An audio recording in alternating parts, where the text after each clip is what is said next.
Hi all, welcome back to iFor Education. So നമ്മൾ ഇന്ന് discuss ചെയ്യാൻ പോകുന്ന ടോപ്പിക് വളരെ സിമ്പിൾ ആയിട്ടുള്ള ഒരു ടോപ്പിക് ആണ്. പക്ഷേ ഒരു സെക്കൻഡിൽ തന്നെ നിങ്ങൾക്ക് ഈ ഒരു ടോപ്പിക് എന്താണെന്നുള്ളത് ക്യാച്ച് ചെയ്യാൻ പറ്റിയിട്ടുണ്ടാവും. സോ നമ്മൾ കൺസംഷൻ തിയറിയെ കുറിച്ചിട്ടാണ് ബേസിക്കലി സംസാരിച്ച് വന്നിട്ടുള്ളത്. അതിൽ തന്നെ നമ്മൾ പെർമനന്റ് ഇൻകം ഹൈപ്പോത്തസിസ് കണ്ടു അല്ലേ? ആരാ കൊണ്ടുവന്നിട്ടുള്ളത്? മിൽട്ടൺ ഫ്രെയ്ഡ്മാൻ ആണ് അല്ലേ? സോ അതിന്റെ സെക്കൻഡ് തിയറി ആയിട്ടുള്ള റിലേറ്റീവ് ഇൻകം ഹൈപ്പോത്തസിസിനെ കുറിച്ചിട്ടാണ് നമ്മൾ ഇനി സംസാരിക്കാൻ വേണ്ടി പോകുന്നത്. സോ ബേസിക്കലി ഈ ഒരു തിയറീസ് ഒക്കെ പറയാൻ ഉദ്ദേശിക്കുന്നത് ഇത്ര മാത്രമാണ്. നമ്മുടെ കൺസംഷൻ എന്തിനെ ഡിപ്പെൻഡ് ചെയ്യുന്നു? നമുക്കറിയാം ഇൻകവും അതുപോലെ തന്നെ കൺസംഷനും ഡയറക്റ്റ് റിലേഷൻഷിപ്പ് ആണ്. ഇൻകം കൂടുന്ന സമയത്ത് ഒബ്വിയസ്ലി നമുക്കറിയാം കൺസംഷൻ കൂടും.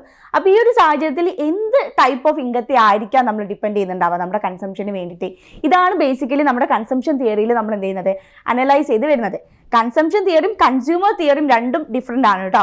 കൺസ്യൂമർ തിയറി ബേസിക്കലി വരുന്നത് നമ്മുടെ മൈക്രോ ഇക്കണോമിക്സിലാണ്. അതിലാണ് നമ്മുടെ യൂട്ടിലിറ്റി, ഡിമാൻഡ്, അതുപോലെ തന്നെ നമ്മുടെ റിവീൽഡ് പ്രിഫറൻസ്, അതുപോലെ തന്നെ ഇൻഡിഫറൻസ് കർവ് അനാലിസിസ്, ഇതൊക്കെ വരുന്നത് കൺസ്യൂമർ തിയറിയിലാണ്. ഇത് കൺസംഷൻ തിയറിയാണ് ബേസിക്കലി വരുന്നത് മാക്രോ ഇക്കണോമിക്സിലാണ്.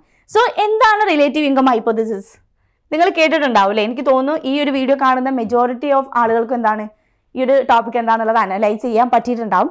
സോ ഒന്നുമില്ല, റിലേറ്റീവ് ഇൻകം ഹൈപ്പോത്തസിസ് ബേസിക്കലി പറയാൻ ഉദ്ദേശിക്കുന്നത് ഞാൻ ലെഫ്റ്റ് സൈഡിൽ കൊടുത്തുള്ള ഒരു ക്യാരക്ടറിൻ്റെ ഒരു ഫീച്ചർ തന്നെയാണ്. ഈ ഒരു ക്യാരക്ടർ എന്ന് പറയുന്നത് ചിലപ്പോൾ കാർട്ടൂൺ വൈസ് ആയിട്ട് നിങ്ങൾക്ക് മനസ്സിലായിട്ടുണ്ടാവില്ല.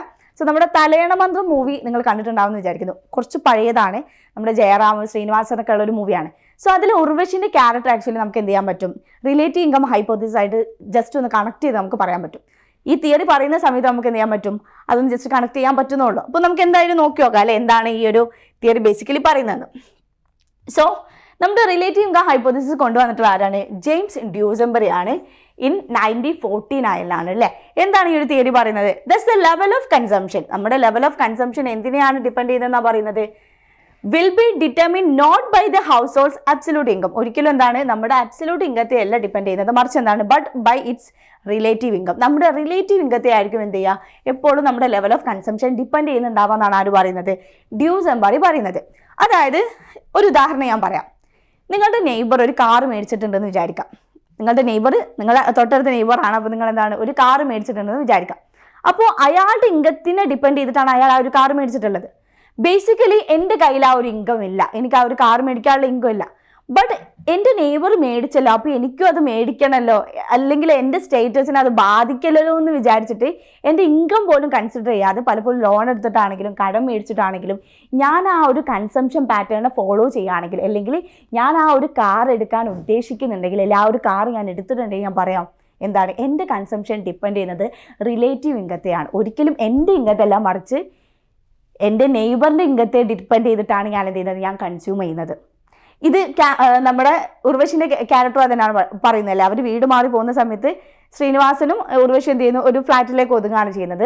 ദെൻ അവരെന്ത് ചെയ്യുന്നു, അവരുടെ അയൽവാസികൾ ഫ്രിഡ്ജ് മേടിക്കുന്നു, ഓവൻ മേടിക്കുന്നു. അങ്ങനെ എന്താണ് അവരെന്താണോ മേടിക്കുന്നത് അതെന്താണ് അതേപടി ക്യാച്ച് ചെയ്യാൻ വേണ്ടിയിട്ടാണ് അവർ നോക്കുന്നത്. പലപ്പോഴും അവരുടെ കയ്യിൽ ഇൻകം ഇല്ല എങ്കിൽ കൂടെ അവരെന്താണ് ചെയ്യുന്നത്, ചിലപ്പോൾ ലോൺ എടുത്തിട്ടോ അല്ലെങ്കിൽ എന്താണ് സേവിങ്സ് ആയിട്ട് മാറ്റി വെച്ചൊക്കെ എടുത്തു വെച്ചിട്ടാണ് അവരെന്ത് ചെയ്യുന്നത്, അത് കൺസ്യൂം ചെയ്യുന്നത്. ദാറ്റ് മീൻസ് നമ്മുടെ കൺസംഷൻ ഒരിക്കലും ഡിപ്പെൻഡ് ചെയ്യുന്നത് നമ്മുടെ ഇൻകത്തല്ല, മറിച്ച് വേറൊരാൾ എന്താണോ ചെയ്യുന്നത് അത് കണ്ടിട്ട് ഞാൻ ഡെമോൺസ്ട്രേറ്റ് ചെയ്യാൻ വേണ്ടി ശ്രമിക്കുകയാണ് ചെയ്യുന്നത്. ഇതിനെയാണ് നമ്മൾ എന്ത് പറയുന്നത്, സിംപ്ലി നമ്മുടെ റിലേറ്റീവ് ഇൻകം ഹൈപ്പോത്തസിസ് എന്ന് പറയുന്നത്. സിമ്പിൾ അല്ലേ? സോ ബേസിക്കലി ഈ ഒരു ഹൈപ്പോത്തസിസ് രണ്ട് പ്രൊപ്പോസിഷൻ ഉണ്ട്. ഒന്ന് ഡെമോൺസ്ട്രേഷൻ എഫക്റ്റും ഒന്ന് റാച്ചറ്റ് എഫക്റ്റും ആണ്. സോ രണ്ടും സിമ്പിൾ ആയിട്ടുള്ള കോൺസെപ്റ്റ് ആണ് കേട്ടോ. സോ എന്താണ് ഡെമോൺസ്ട്രേഷൻ എഫക്റ്റ്? ഡെമോൺസ്ട്രേഷൻ എന്ന് പറയുമ്പോൾ തന്നെ അറിയാം, നമ്മൾ ഡെമോൺസ്ട്രേറ്റ് ചെയ്യാണ്, ഒരാൾ നമ്മൾ ഡെമോൺസ്ട്രേറ്റ് ചെയ്യാൻ വേണ്ടി നോക്കുകയാണ്. So it emphasise the imitate nature of the consumption. നമ്മൾ ഇമിറ്റേറ്റ് ചെയ്യാൻ വേണ്ടി നോക്കുകയാണ്. ദാറ്റ് മീൻസ് നമ്മൾ ഡെമോൺസ്ട്രേറ്റ് ചെയ്യാൻ വേണ്ടി നോക്കുകയാണ്. The tendency of the lower income household to imitate the consumption habits of the higher income household is known as demonstration effect.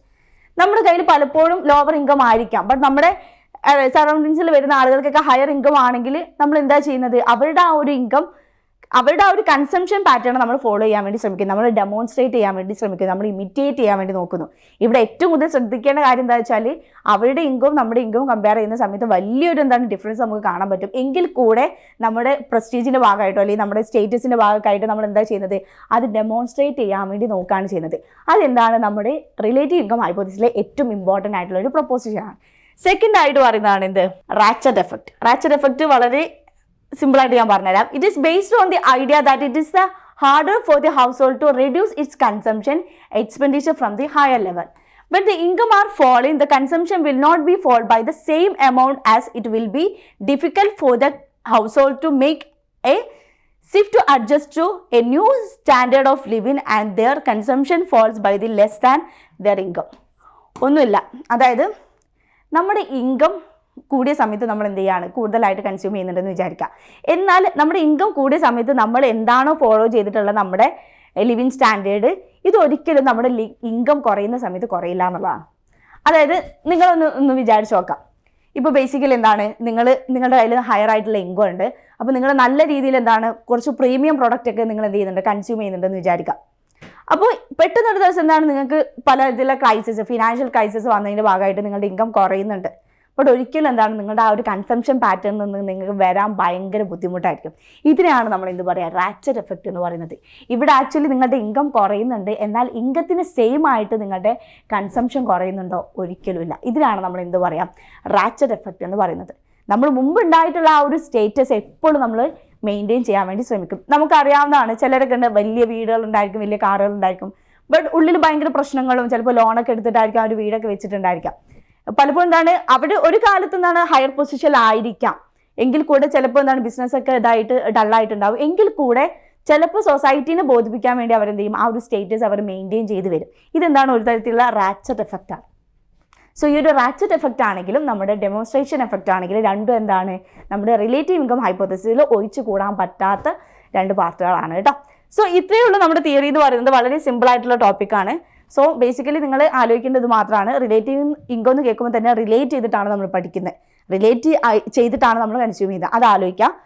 Then നമ്മൾ James ഡ്യൂസെംബറി ആണിത് കൊണ്ടുവന്നിട്ടുള്ളത്. ഇതിൽ തന്നെ നമുക്ക് രണ്ട് എഫക്റ്റുകളുണ്ട്. ദാറ്റ് മീൻസ് രണ്ട് പ്രൊപ്പോസിഷൻസ് ഉണ്ട്. ഒന്ന് റാച്ചറ്റ് എഫക്റ്റും ഒന്ന് ഡെമോൺസ്ട്രേഷൻ എഫക്റ്റുമാണ്. ഡെമോൺസ്ട്രേഷൻ എഫക്റ്റ് എന്ന് പറയുമ്പോൾ നമ്മൾ എന്ത് ചെയ്യുക, അതിനെ ഇമിറ്റേറ്റ് ചെയ്യാം.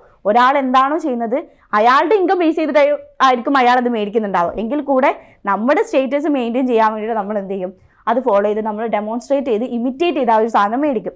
രണ്ടാമത്തെ റാച്ചറ്റ് എഫക്റ്റ് ആണ്. ഒരു പക്ഷേ നമ്മുടെ ഒരു കാലഘട്ടത്തിൽ നമ്മുടെ കൺസംഷൻ എന്ന് പറയുന്നത് വളരെയധികം പ്രീമിയർ ആയിരുന്നു.